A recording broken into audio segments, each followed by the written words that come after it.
Un saludo especial a todos los docentes que nos acompañan en el desarrollo de esta STS de matemáticas.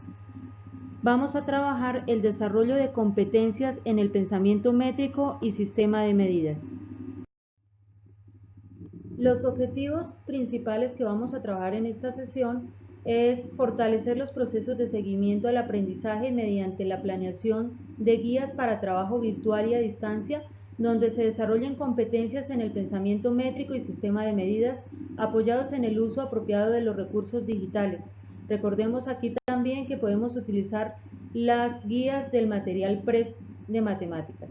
Como otro objetivo principal tenemos comprender el proceso de medición de la superficie y la duración de eventos mediante la resolución de problemas que involucren la relación con estos aprendizajes. Entramos a nuestro espacio de exploración, razones del pensamiento métrico. Los invitamos a hacer un análisis sobre los cuestionamientos que hacemos al empezar a planear una guía en estos momentos. Miremos cómo me aseguro que los estudiantes hagan las actividades de las guías de aprendizaje. ¿Será que, como les presento a mis estudiantes, la información de las actividades y los recursos puede ser la correcta? ¿A qué debo colocarle más atención ahora en la planeación de la guía? ¿Cómo me aseguro de que las guías fueron claras para mis estudiantes? El pensamiento métrico está relacionado con los otros 4 pensamientos que organizan el aprendizaje de matemáticas, los cuales son pensamiento variacional y sistemas algebraicos y analíticos, pensamiento numérico y sistemas numéricos, pensamiento espacial y sistemas geométricos, pensamiento aleatorio y sistemas de datos.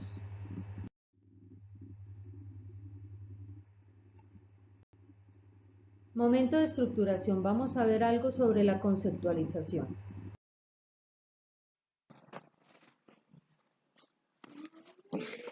Recordemos que los objetos tienen diferentes atributos como el color y la forma. Algunos de ellos son medibles y otros no. Cuando hablamos de los atributos medibles nos referimos a las magnitudes que en la educación primaria se clasifican como escalares y vectoriales. Las magnitudes escalares que más se trabajan en primaria son la longitud, la superficie, el volumen, la capacidad, la masa y el tiempo. El estudio de las magnitudes vectoriales como el peso se trabaja con mayor detalle después de la primaria. Recordemos que la magnitud es el concepto principal para el desarrollo del pensamiento métrico.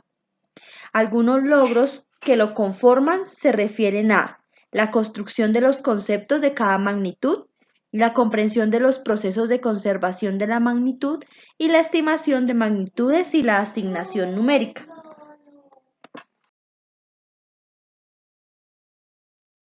La propuesta del Ministerio de Educación Nacional, presentada en los lineamientos curriculares y en los estándares básicos de competencias en matemáticas, enfatiza en que los logros propuestos para los sistemas métricos van encaminados a acompañar a los estudiantes a desarrollar procesos y conceptos como los que aparecen a continuación.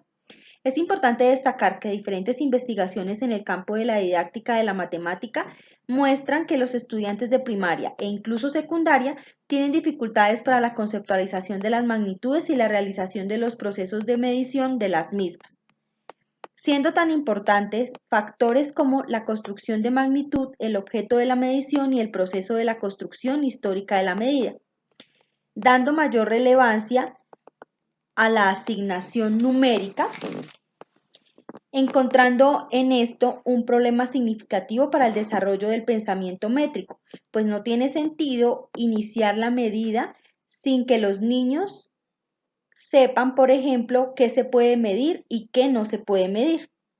El concepto de magnitud empieza a construirse cuando se sabe que hay algo que es más o menos que otra cosa y se pregunta, por ejemplo, más que o más de qué.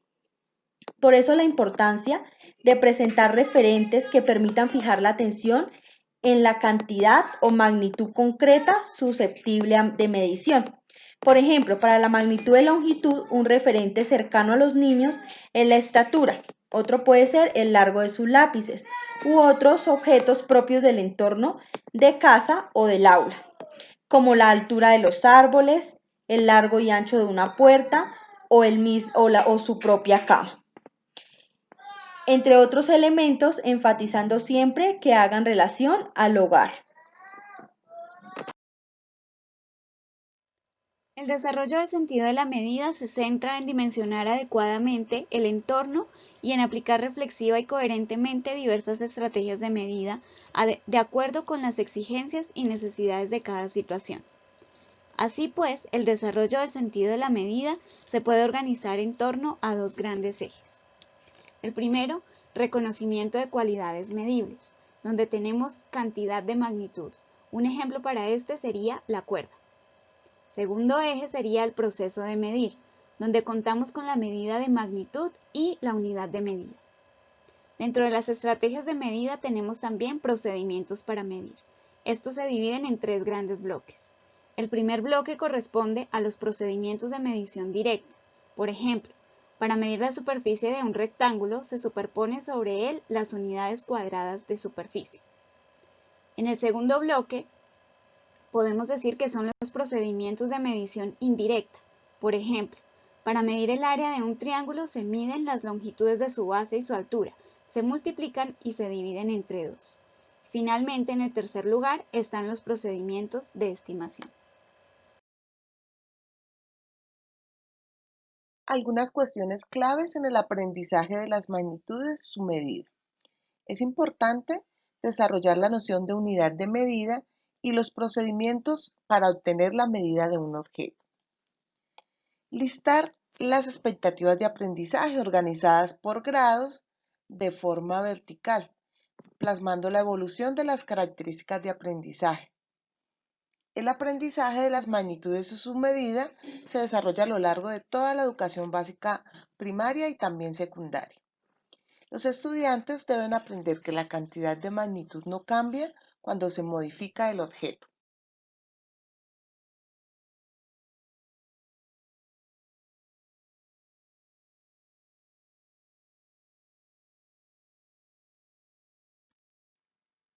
Existen habilidades fundamentales que deben desarrollarse durante el aprendizaje de las magnitudes. Tenemos, por una parte, la conservación de la cantidad. Esta se refiere a que la cantidad de la magnitud no cambia cuando se modifica el objeto mediante transformaciones que afectan otras características del mismo, como por ejemplo la forma, y se relaciona directamente con la reversibilidad. Por su parte, la transitividad pone en juego la propiedad de un objeto que es mayor que otro. Se cumple siempre que un elemento se relaciona con otro y éste con un tercero. La composición aditiva se refiere a las transformaciones de los objetos que facilitan el cálculo de la cantidad de magnitud. Por ejemplo, cuando se hace la partición de un objeto en trozos. Para ampliar la información de estas habilidades, veamos.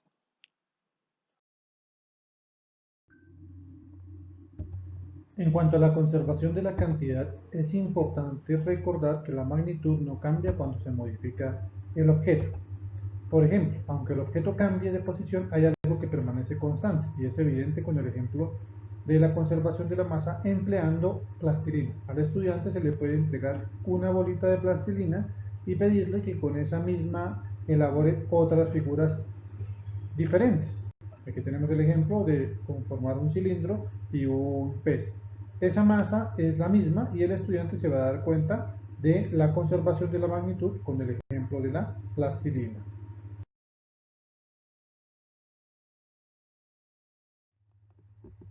En la transitividad es importante recordar que la comparación de cantidades de magnitud es un proceso importante en el desarrollo de la noción de medida y se desarrolla en diferentes momentos. En un primer momento, los estudiantes realizan comparaciones puramente perceptivas, sin recurrir a ninguna medida común ni a ningún otro procedimiento. En este ejemplo, el estudiante tomaría la cuerda C y estimaría de forma visual una unidad de medida. Por ejemplo, podría ser 10 centímetros o lo que él cree que esa cuerda tiene de longitud. En un segundo momento manipulará los objetos antes de responder. Ahí es cuando traslada las dos cuerdas, colocándolas una junto a la otra para ver cuál es más grande y sus variedades de colores o lo que él quiera comparar en cuanto a longitud. En un tercer momento es cuando el estudiante se sirve de lo que se denomina término medio, es decir, emplea un referente que hace de intermediario entre las dos medidas.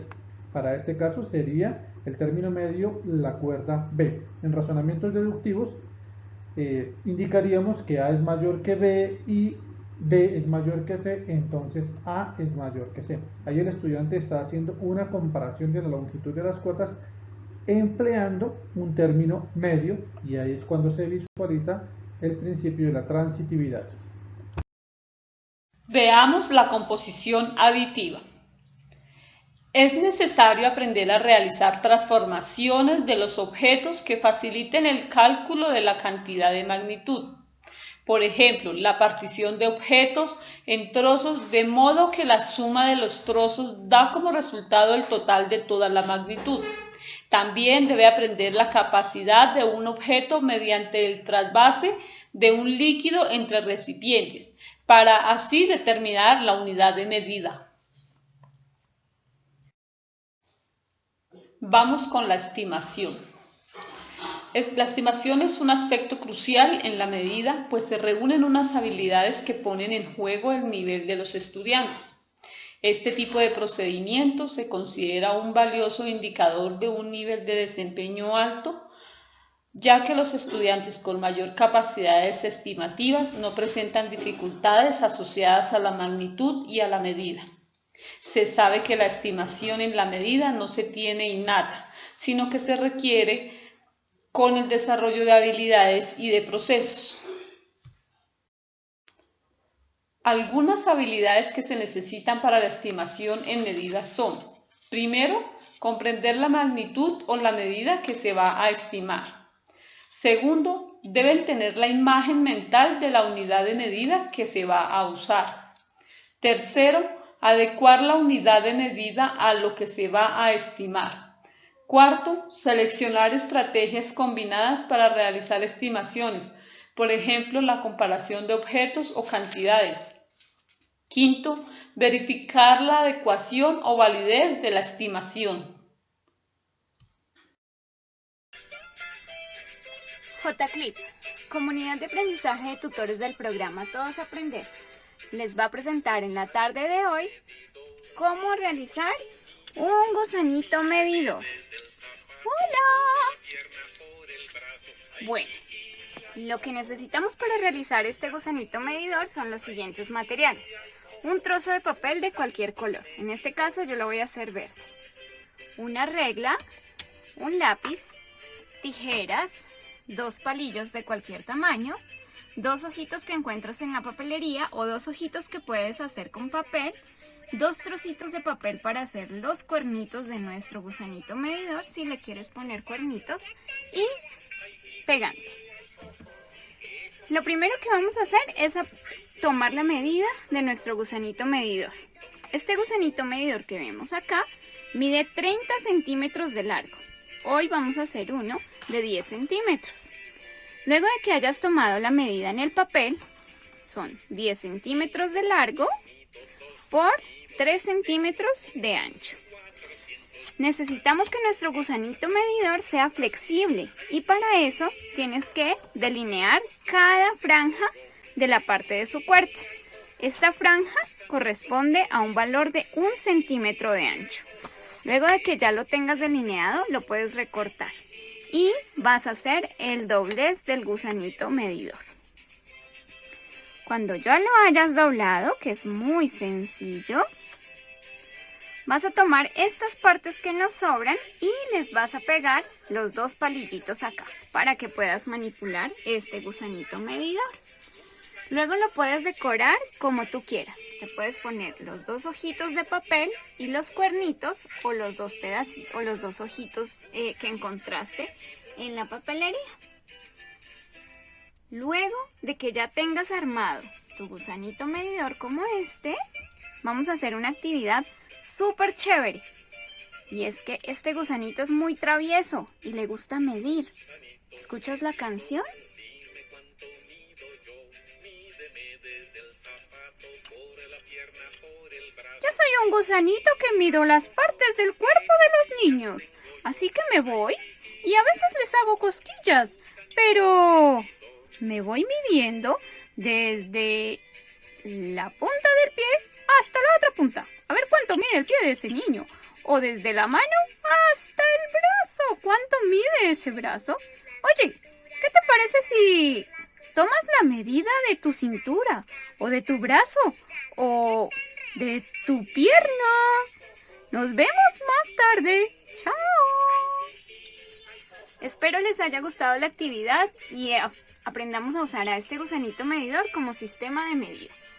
J-Clips se despide. Hasta la próxima.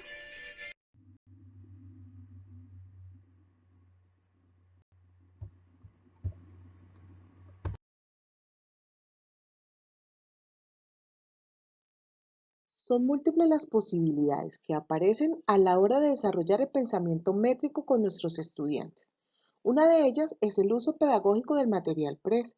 Por tal razón, a continuación compartimos con ustedes una contribución de la tutora Claudia Milena Pardo y la formadora Doris Morales de la Secretaría de Educación de Boyacá, quienes organizaron situaciones y centros de aprendizaje desde grado primero hasta grado quinto que responden a los componentes de geometría, de medición y tiempo.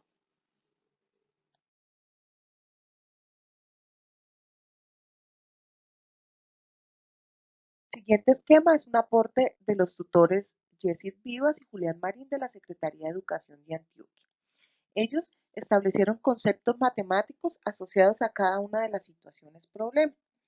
Para ello encontraremos una relación del grado, el número y el nombre de la situación problema y finalmente cuáles son esos conceptos matemáticos que se asocian a ellas.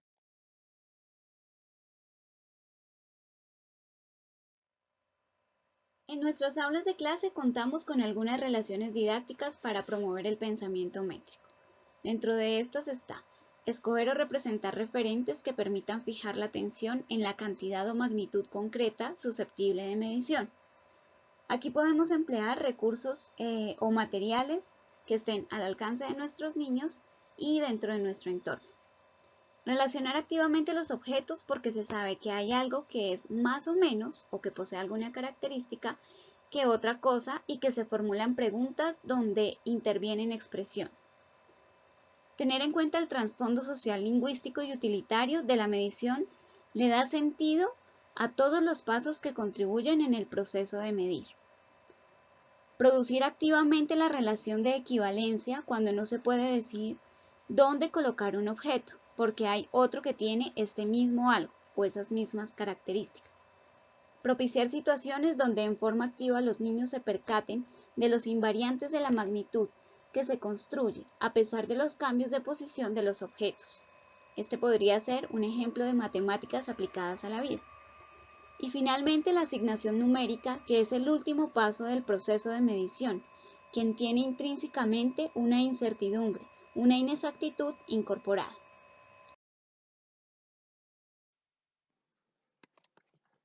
Para finalizar nuestra presentación y trabajo del área de matemáticas, te invitamos a participar de la siguiente actividad en la que se abordarán aspectos sobre el pensamiento métrico. No olvides que lo único que tienes que hacer es ingresar al link que aparece a continuación y resolver el cuestionario. Está muy sencillo, muy fácil y muy divertido. Sobre todo que te ayudará a poder afianzar y fortalecer tus guías de aprendizaje en el área de matemáticas. Muchas gracias